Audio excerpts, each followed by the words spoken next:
Бүгүн айылдарда жаштар азайып баратат. Көпчүлүгү шаарга же чет өлкөгө кетүүгө мажбур. Бирден бир себеби айылда жумуш орундарынын жетишсиздиги.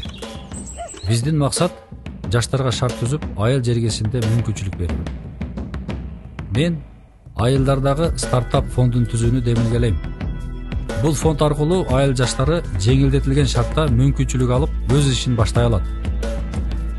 Айыл өнүкпөйүн өлкө өнүкпөйт. Өлкөбүздүн чоң байлыгы билимдүү жаш муунубуз. Алардын потенциалын толук ачууга көмөктөшүү менин негизги милдетим. Интернет жеткен республикабыздын баардык аймагында жаштарыбыздын айылда туруп бүткүл дүйнөгө кызмат көрсөтүүгө үйрөтүү заман талабы. Ал үчүн ар бир мектепти заманбап компьютерлер менен жабдып, жогорку ылдамдыктагы интернет менен камсыз кылууну демилгелеп, ишке ашышын көзөмөлдөйм. Мен Акылбек Шамаев ар бир мектепте IT класстарды уюштурууну сунуштайм.